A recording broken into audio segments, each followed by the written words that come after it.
Students, आज हम पढ़ेंगे कि हाइड्रोजन परऑक्साइड्स की फिजिकल प्रॉपर्टीज क्या हैं। तो हाइड्रोजन परऑक्साइड यानी H2H2O2 ये जी कलरलेस लिक्विड होता है।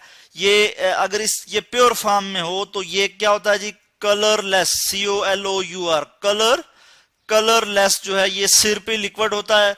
और इसकी जो प्रॉपर्टीज हैं, जो फिजिकल प्रॉपर्टीज हैं, वो बहुत सारी प्रॉपर्टीज जो हैं इसकी वो सिमिलर होती हैं वाटर से, लेकिन ये है कि ये 40% डेंसर होता है वाटर से।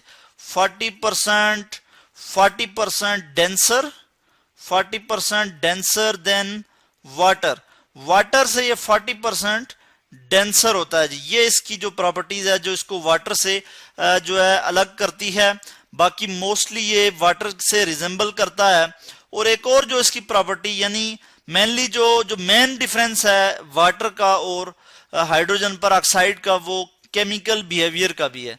यहां मैं लिख लेता हूं केमिकल बिहेवियर। इसका जो केमिकल बिहेवियर है वो वाटर से डिफरेंट है।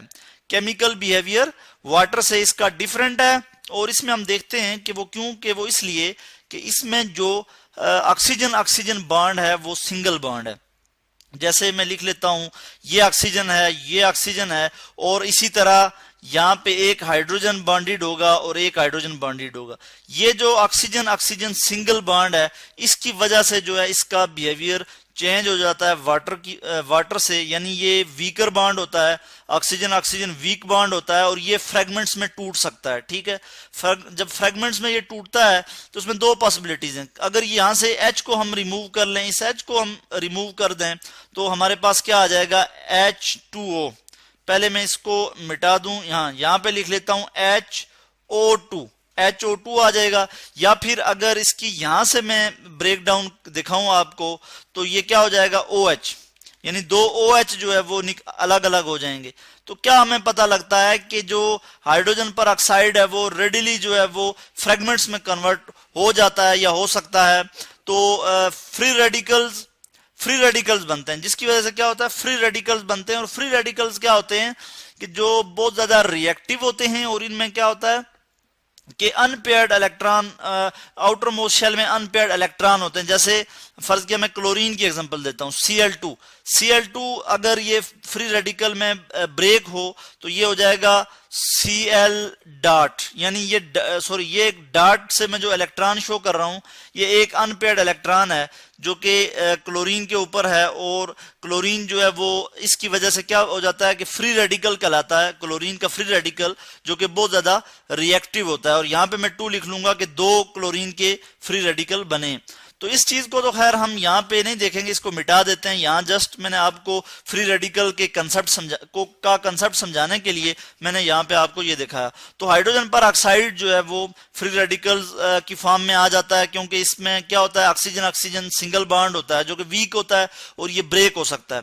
इसी तरह जब ये जो है हम कहते हैं कि ये रेडिली ब्रेक हो जाता है, ठीक है, फ्रेगमेंट्स में आ जाता है, तो हम इसको कह सकते हैं कि ये ऑक्सीडाइजिंग एजेंट है। क्या है जी, ये ऑक्सीडाइजिंग एजेंट के तौर पे यूज होता है। और ऑक्सीडाइजिंग एजेंट कौन होते हैं, जो ऐसे सब्सटेंसेस जो दूसरे एटम या कंपाउंड या एलिमेंट्स जो भी है, जो दूसरे कंपाउंड जो होते हैं या दूसरे सब्सटेंसेस जो होते हैं उनमें से इलेक्ट्रॉन को लेते हैं और उनको ऑक्सीडाइज कर देते हैं और खुद जो है वो रिड्यूस हो जाते हैं। तो ऐसे सब्सटेंसेस को हम कहते हैं ऑक्सीडाइजिंग एजेंट। तो हाइड्रोजन परऑक्साइड को हम एज ऑक्सीडाइजिंग एजेंट भी यूज करते हैं। उसके बाद हम देखते हैं कि इसका मेल्टिंग पॉइंट क्या है, MP, मेल्टिंग पॉइंट। तो हाइड्रोजन परऑक्साइड का जो मेल्टिंग पॉइंट है वो है जी 150.2 डिग्री सेंटीग्रेड। तो डिग्री सेंटीग्रेड टेम्परेचर को मेजर करने की यूनिट है। यहाँ पे हम डिग्री सेंटीग्रेड से मेजर कर रहे हैं, सॉरी मेल्टिंग पॉइंट मैंने यहाँ लिख लिया। यहाँ पे मुझे लिखना चाहिए बॉइलिंग पॉइंट।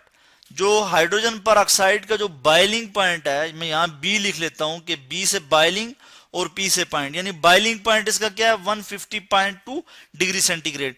और इसका मेल्टिंग पॉइंट क्या है, मैं यहाँ पे मेल्टिंग पॉइंट लिख लेता हूँ, मेल्टिंग पॉइंट।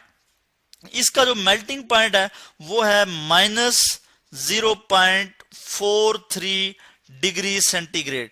तो मेल्टिंग पॉइंट क्या है, -0.43 43 डिग्री सेंटीग्रेड। और इसका जो फ्रीज पॉइंट है वो आप कह सकते हैं कि -0.9 डिग्री सेंटीग्रेड इसका फ्रीज पॉइंट है।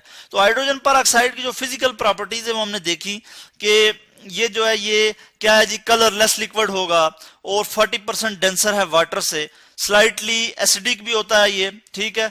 और जब हम इसको हीट करते हैं तो ये ऑक्सीजन और हीट प्रोड्यूस करता है, ये डिकम्पोज होता है और ऑक्सीजन जो है वो देता है। तो हाइड्रोजन पर ऑक्साइड को हम ऑक्सीजनेटेड वाटर भी कहते हैं, यानी इसमें ऑक्सीजन जो है वो मौजूद है। एक ऑक्सीजन इसमें ज्यादा है वाटर की निस्बत अगर हम देखें तो इसमें एक ऑक्सीजन जो है वो एक्स्ट्रा है, एक ऑक्सीजन ज्यादा है, तो इसको हम ऑक्सीजनेटेड वाटर भी कहते हैं। तो ये था जी आज का टॉपिक कि फिजिकल प्रॉपर्टीज ऑफ हाइड्रोजन पर ऑक्साइड। होपफुली कि आपको इसकी समझ आई होगी।